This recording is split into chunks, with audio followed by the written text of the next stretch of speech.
کتاب مقدس میں سے لوکا کی انجیل کے 19ویں باب کی تلاوت۔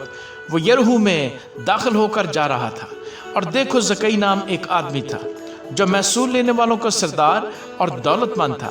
وہ یسوع کو دیکھنے کی کوشش کرتا تھا کہ کون سا ہے، لیکن بھیڑ کے سبب سے دیکھ نہ سکتا تھا، اس لیے کہ اس کا قد چھوٹا تھا۔ پس اسے دیکھنے کے لیے آگے دوڑ کر ایک گولر کے پیڑ پر چڑھ گیا، کیونکہ وہ اسی راہ سے جانے کو تھا۔ جب یسوع اس جگہ پہنچا تو اوپر نگاہ کر کے اس سے کہا، آئے زکئی جلد اترا، کیونکہ آج مجھے تیرے گھر رہنا ضرور ہے۔ وہ جلد اتر کر اس کو خوشی سے اپنے گھر لے گیا۔ جب لوگوں نے یہ دیکھا تو سب بڑبڑا کر کہنے لگے کہ وہ تو ایک گنہگار شخص کے ہاں جا اترا۔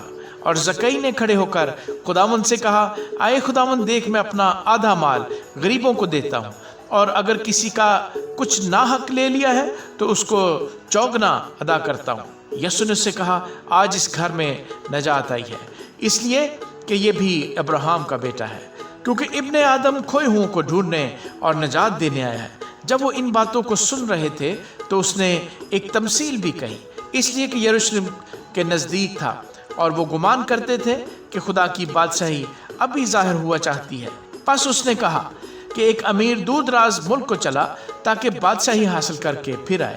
اس نے اپنے نوکروں میں سے 10 کو بلا کر انہیں 10 اشرفیہ دی، اور ان سے کہا کہ میرے واپس آنے تک لین دین کرنا، لیکن اس کے شہر کے آدمی اس سے عداوت رکھتے تھے، اور اس کے پیچھے ایلچیوں کی زبانی کہلا بھیجا کہ ہم نہیں چاہتے کہ یہ ہم پر بادشاہی کرے۔ جب وہ بادشاہی حاصل کر کے پھر آیا تو ایسا ہوا کہ ان نوکروں کو بلا بھیجا جن کو روپیہ دیا تھا، تاکہ معلوم کرے کہ انہوں نے لین دین سے کیا کیا کمایا۔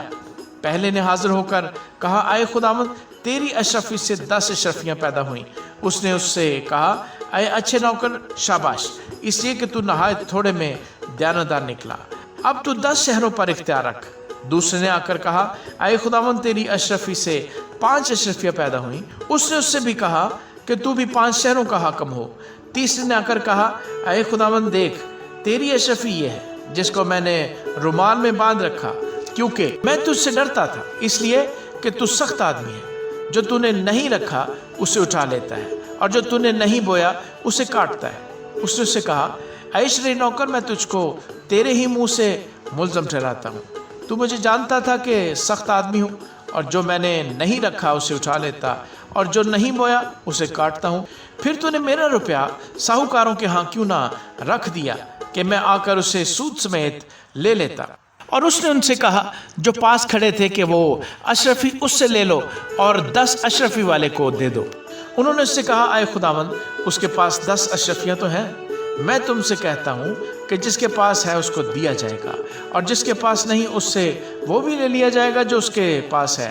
مگر میرے ان دشمنوں کو جنہوں نے نہ چاہا تھا کہ میں ان پر بادشاہی کروں، یہاں لا کر میرے سامنے قتل کرو۔